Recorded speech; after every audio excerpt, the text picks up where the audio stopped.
Bonjour Clément Bonjour Julie, et bonjour à tous. bonjour à toutes. Bienvenue pour un nouveau podcast vidéo des Voix de l'Esprit. Ce podcast est dédié au pardon. Voilà, intitulé Regard sur le pardon. Alors, ce qui nous intéresse dans ce sujet, c'est d'abord de mettre une définition sur le pardon. Parce que, à l'heure actuelle, il peut y avoir un petit peu de confusion. Mhm. Quand on parle de pardonner, alors pardonner à quelqu'un ou se pardonner à soi-même, ce qui finalement est la même chose, Oui, tu nous l'expliqueras, en définitive. Clément. Mais surtout, pour beaucoup, pardonner à l'autre, c'est finalement reporter sur l'autre les causes de nos souffrances. Oui, On va dire, la majorité des cas. voilà, dans la majorité des cas, dans l'imaginaire collectif, pardonner à l'autre, c'est donc reconnaître en l'autre le responsable De nos de souffrances. nos malheurs, de nos souffrances. Et accorder sa faveur. Voilà, accorder le pardon comme une faveur. Oui, Or, il s'agit quand même d'un processus tout autre. absolument. Euh, c'est d'abord reconnaître effectivement que dans une situation, lorsqu'elle est vécue, chacun à part égale est responsable de ce qui a été engendré. Voilà, et puis c'est aussi cette faculté, cette capacité à aller pouvoir se mettre complètement à la place de l'autre, sans pour autant lui chercher des excuses ou des prétextes sur la manière dont il a agi et qui est peut-être condamnable, Mhm, évidemment, mhm, mais c'est aller se mettre dans sa psyché, à sa place, pour pouvoir observer et comprendre, surtout comprendre profondément ce qui l'a poussé à agir de cette manière. Et lorsqu'on a cette propension comme ça à aller se mettre dans les chaussures de l'autre, on a déjà une clé qui est la conscience de ce pourquoi il en est arrivé à avoir ce type de réaction, de comportement vis-à-vis de nous. Des fois, d'ailleurs, la personne qui est comme ça va prendre une décision qui nous est difficilement acceptable et douloureuse, n'a pas l'intention de nuire, hein. mhm. Et on peut s'en rendre compte justement lorsqu'on va comme ça se positionner à sa place. Des fois, au contraire, on s'aperçoit que, eh bien, effectivement, il y avait une intention malveillante on se positionne dans son champ de compréhension et de vision. Oui, alors il n'y a pas forcément d'intention consciente, Oui. mais ce qui ne veut pas dire que ce qu'il a fait, Mhm. voilà, comme action, ne part pas d'un espace désaligné. C'est-à-dire qu'il peut y avoir l'intention voilà, de poursuivre dans son existence quelque chose et donc de prendre une décision par rapport à ça qui va nous impacter, qui n'a pas pour vocation à nous nuire, mais ceci dit, il y a quand même quelque chose en nous qui va réagir, une émotion qui va naître, etc., Oui, et qui démontre le de désalignement, ces désalignements dans la décision prise ou la non-décision, parfois en fait, par l'autre. complètement. Parce que souvent, quand une personne prend une décision à partir de son cœur, elle peut être non reçue, non recevable par autrui, mais en général, il n'y a pas le sentiment d'avoir été trahi, déçu profondément. En fait, ça vient pas impacter l'autre aussi profondément que lorsqu'il y a des tentatives de manipulation, de séduction, de dissimulation, euh, bien qu'elle soit, comme tu le dis, inconsciente, qu'elle fasse partie d'un schéma Mhm. de reproduction relationnelle qui se répète d'année en année et qui conduit Ouais. toujours au même résultat, quoi. D'un C'est-à-dire, conditionnement aussi, voilà, ouais. Oui. d'un conditionnement, faire Ouais. souffrir celui avec qui on est en lien, quoi. Mhm. Voilà.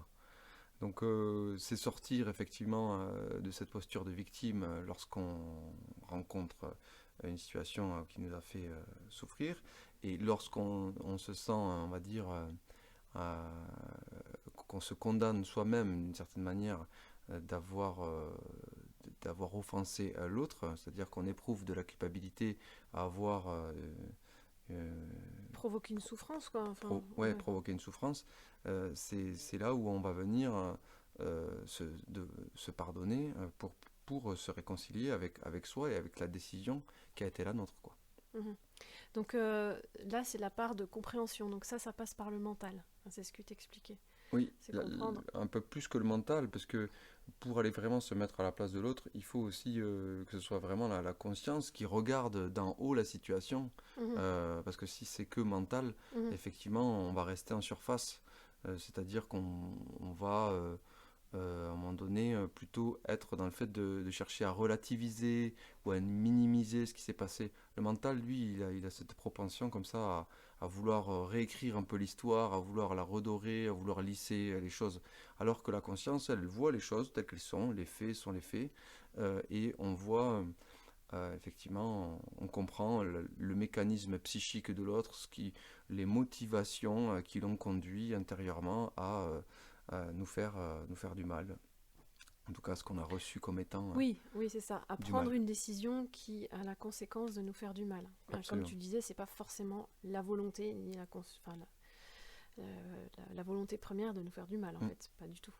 Mhm. Voilà. Donc dès qu'on a compris, effectivement, c'est déjà beaucoup plus simple. C'est-à-dire on sait que lorsque la personne a agi de cette manière, c'est qu'elle était soit désalignée, soit influencée par ses patterns comportementaux. Elle-même souffrante, en Voilà, fait, aussi. elle-même Mhm. souffrante. Ça n'excuse pas ce qui a été fait. Si ce qui a Mhm. été fait est terrible, c'est pas la question. Mais pardonner n'est pas excuser. Mhm. Oui, parce que si on doit sanctionner, voilà, faire une procédure, ou même voilà, avoir une réponse qui peut être des fois sous forme de répression par rapport à ce qui a été fait, ça ne veut pas dire que on n'a pas pardonné profondément. Ça, c'est peut-être pas très. Ça semble pas logique, mais on peut très bien mettre quelqu'un en procédure au tribunal et lui avoir pleinement pardonné. Le pardon intervient avant, Mhm. parce que si il intervient après, lorsque finalement on a obtenu gain de cause, c'est pas véritablement un pardon. Là, c'est plus quelque part, bon, ben ça y est, j'ai l'impression d'avoir été indemnisé, Mhm. de m'être senti reconnu dans ma posture de victime, et finalement on n'a pas avancé d'un iota. Mhm. Mhm. Mais voilà, c'est bien de discerner ces deux notions, l'excuse et le pardon, puisqu'il y a des choses qui sont commises, qui sont des atrocités, et que ça, bien, ça doit être vu pour ce que c'est, et les mesures qui sont prises doivent être à la hauteur du mal qui a été fait. Mhm.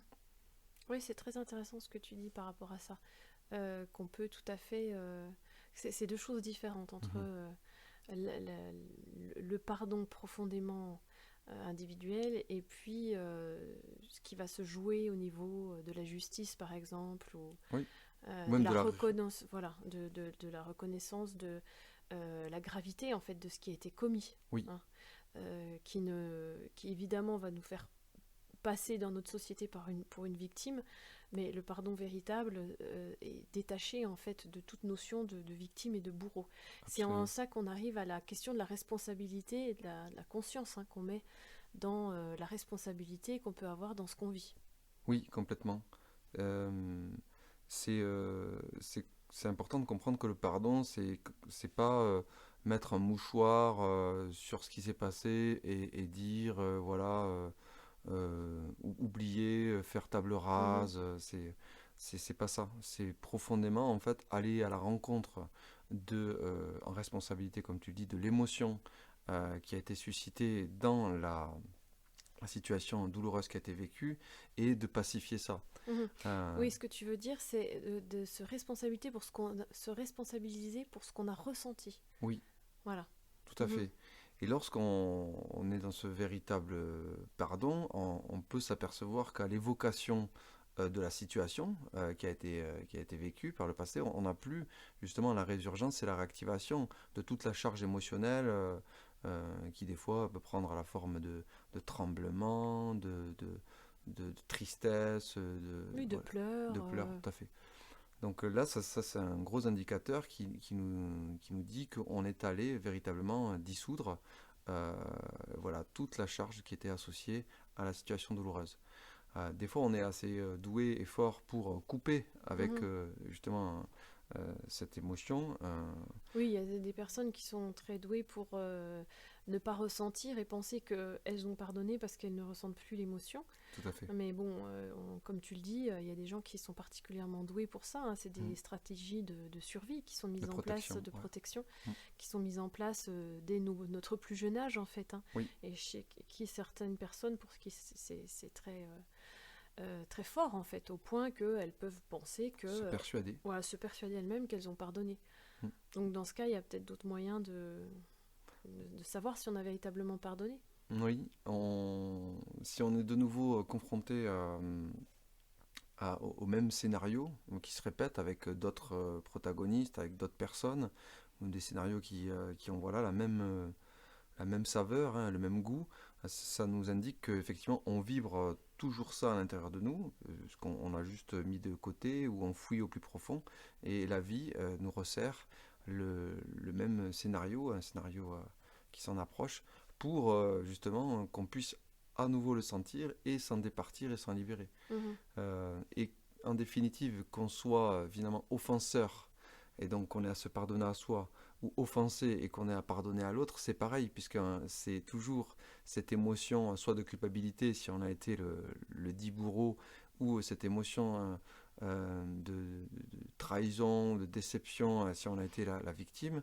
C'est toujours la même chose, c'est cette émotion-là qui est au centre du jeu et qui va devoir être dissoute avec évidemment aussi toute l'information mentale qui s'est créée autour. Hein, voilà, ce qu'on se raconte dans les situations, c'est pas juste, pourquoi moi, il avait tort, j'avais raison. Voilà, c'est tout Mhm. ça aussi qui doit cesser d'être alimenté Mhm. à l'intérieur de soi. Et lorsque effectivement le mental euh, sort de cette boucle répétitive là qui nourrit Ouais, d'enfermement, en fait, hein. d'enfermement, Ouais. qui nourrit l'émotion associée à la situation douloureuse, et bien à ce moment-là, on peut aussi véritablement transcender la situation et passer à autre chose. Mhm. Et donc on passe, disons, à la dernière étape finalement de ce processus de pardon, Hmm. hein, Oui, qui est plus de l'ordre énergétique en fait. complètement. Ouais. Et là, on se retrouve.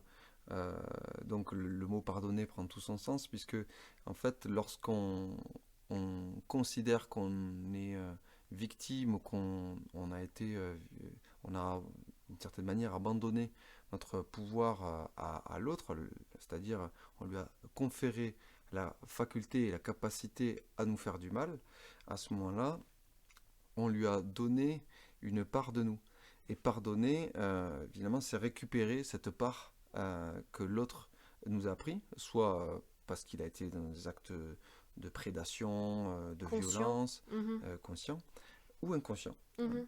Mhm. Soit parce que nous-mêmes, d'une certaine manière, on s'est soumis, hein, soumis à l'autre et à son bon vouloir, euh, parce que c'est peut-être notre schéma, notre fonctionnement, que de faire plaisir, que de s'oublier, que de vouloir être briller dans le regard de l'autre, être Mhm. aimé, être désiré, être accepté, accueilli, Oui, etc. ou de jouer la victime aussi, hein. Oui, Certaines personnes aussi sont dans ce schéma-là, hein. oui, absolument. Mhm. Et donc c'est finalement retrouver la part qu'on a cédée, donc récupérer la part qu'on a abandonnée chez l'autre, donc ça c'est un processus énergétique. Et lorsqu'on est l'offenseur, c'est restituer à l'autre la part qu'on lui a prise. Mhm. Donc c'est en ça où la résolution complète se fait lorsque chacun retrouve son intégrité énergétique. Il y a des protocoles hein, qui existent Ouais. pour Mhm. que cela se fasse. Et à ce moment-là, chacun redevient libre vis-à-vis de ce passé douloureux. Mhm. Oui, alors ces protocoles peuvent se faire indépendamment, je veux dire, les personnes en jeu n'ont pas besoin d'être ensemble ni de se pardonner l'un en face de l'autre physiquement dans le même espace, hein, on est Ouais, d'accord, hein. Ce processus énergétique, il peut se faire chacun de son côté sans que l'autre n'en soit informé, je veux dire, oralement. Hein, absolument. même si au niveau des plans plus subtils, il le sera. Oui. Voilà, mais ça passera pas forcément par la part mentale. On n'a pas besoin de se mettre en face de la personne qui a commis quelque chose qui nous a fait souffrir, ou à l'inverse, d'être en face de la personne qu'on a fait souffrir pour faire ce protocole, en fait, Tout à fait. énergétique. Donc là aussi, c'est un indicateur de savoir où est-ce qu'on en est, puisque si on a un besoin impérieux que l'autre nous formule ses excuses, un pardon, à ce moment-là, ça veut dire qu'on n'est pas allé au bout du processus de dissolution émotionnelle. Et c'est souvent ce qu'on peut d'ailleurs constater lorsqu'il y a des indemnités ou des formes de compensation qui sont rendues par la justice. Ça ne vient jamais soulager en totalité la part blessée, la part meurtrie. Ça vient simplement alléger ou faciliter le quotidien qui suit. Mais c'est pas parce que quelqu'un va vous dire je te pardonne ou excuse-moi que ça va vous soulager du mal qu'il vous a fait. Vous êtes toujours là avec votre blessure. Et votre responsabilité par rapport à cette blessure. Et votre responsabilité par rapport à cette blessure. Mmh. Donc c'est là où finalement aussi c'est un indicateur de savoir si le pardon est fait dans sa totalité. Et ce constat montre bien que toutes les excuses du monde ne viendront jamais panser nos blessures. Donc le pardon, c'est vraiment une affaire individuelle De soi à soi. De soi à soi, comme tout d'ailleurs dans la vie. Absolument. Et donc, c'est un processus qui demande de mettre de la conscience, donc également de faire un certain effort en fait, Oui. Vis-à-vis de soi-même, vis-à-vis de l'autre aussi, mais ça fait partie d'une forme de soin aussi envers soi-même. Complètement. Et comme beaucoup de choses, de toute façon, dans tout ce qu'on aborde dans ces podcasts, c'est toujours prendre le temps, prendre la responsabilité, prendre la conscience de tout cela. Et reprendre aussi son pouvoir en fait créateur et se rendre libre. Et se rendre libre, toujours plus. Merci Julie. Merci Clément. Et bien bientôt, merci à tous pour votre écoute et puis à bientôt pour un prochain podcast. À bientôt.